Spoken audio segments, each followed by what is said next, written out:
What's up mga kahusay?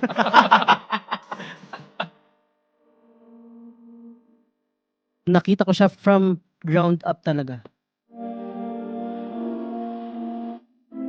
So do'n ko nang nakita na parang ayaw ko ng ganitong buhay, ayaw ko ng gano'ng buhay.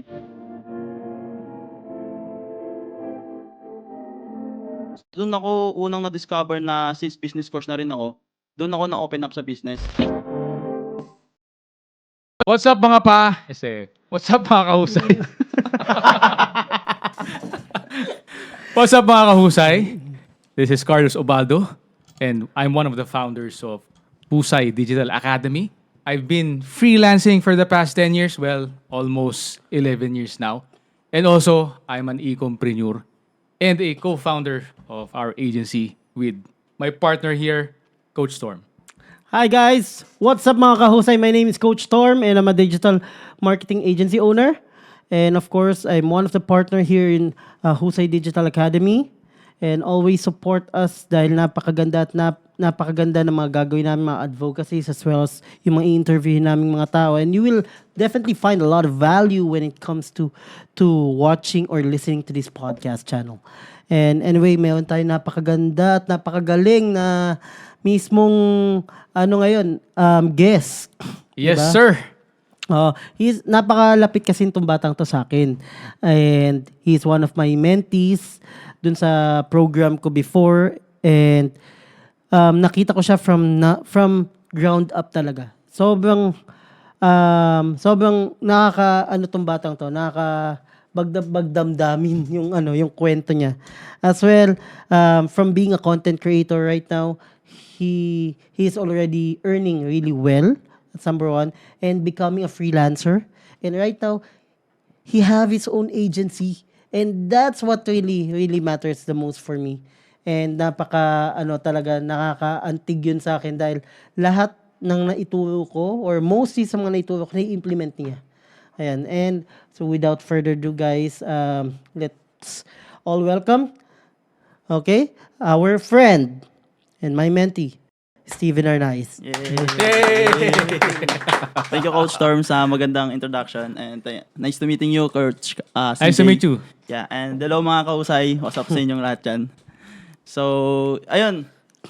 My name is Steven Arnaiz. So, sabi ni Coach, nakilala ko siya, content creator ako, and doon ko na-discover yung freelancing. And right now, meron na akong sariling agency and doing good sa business na ginagawa namin.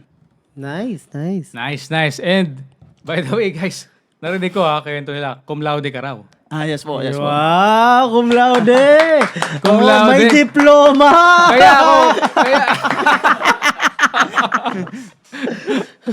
Kaya ako, muti ko, baka i-follow up question ko, diskarte o diploma, Brad. So, ako kaya sobrang curious din ako and interested to learn more and to pick your brains. Kasi, hindi biro yun From sobrang totoo ka sa school, cum laude ka, tapos bigla ka nag-shift from a totally different career. Like I did, kasi ako, electrical engineering yung background ko. And actually si Coach Storm, from Seaman, Seaman. Yeah. naging digital marketing. So, very curious, ano yung nangyari, bakit ka nag-shift? What is Steve Arnaiz then? What is your current status? What is your current work? And bakit ka nag-shift? Okay. Ano yung nangyari? Okay, sige. Actually kasi nung college ako, hindi, sabihin na lang natin simula nung elementary ako, ano talaga ako, parang pag may gusto ako isang bagay, binubuhos ko talaga yung best ko para sa isang bagay na yun. Kaya elementary, high school hanggang college, talagang top performing student talaga ako. Hindi man ako minsan yung top 1, pero at least nandun ako sa top. So, nung college ako, since lumipat na ako dito sa Manila kasi sa province ako galing, parang doon na-open yung mind ko na hindi pala yun lang yung buhay. Kasi sa province kasi sobrang simple lang siya eh. Parang yung pag may bahay ka doon na semento, tapos meron kang tricycle sa amin na ganun, dati. Parang yun na yung mayaman, yung definition ng mayaman sa araw na yun nung bata ako.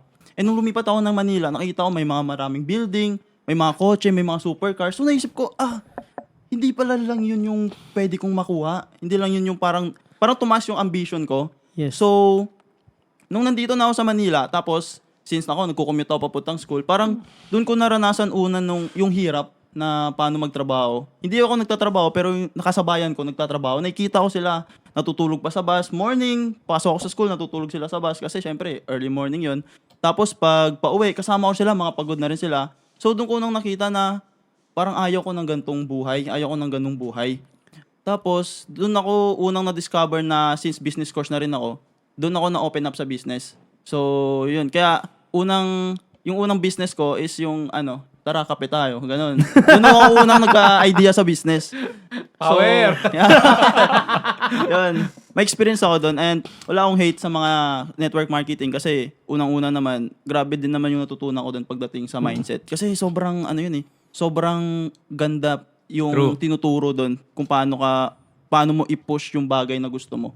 Yes. And siguro pagdating sa mindset, karamihan talaga ng nagagamit ko ngayon sa business is galing din doon sa natutunan ko sa network marketing. And then, doon kasi, share ko na lang din, sa network marketing kasi yung binebenta mo doon is tutulungan mong yumaman or mabago yung buhay ng isang tao eh. Kaya nung nag-freelance ako, since ako video editor na ako, magaling ko mag-edit, tapos yung ibabenta ko yung service ko, which is magaling ako doon, marang madali ko na siya naibenta. Kasi Totoo. dati nga, binebenta ko mabago yung buhay ng isang tao. Mas mahirap ibenta yon, brother. Tapos ako, hindi pa nabago yung buhay ko, di ba? Parang ang hirap nun. Ang hirap nun. Kaya parang sabi ko, kaya ko siya gawin. Mm. Watch the full podcast on YouTube.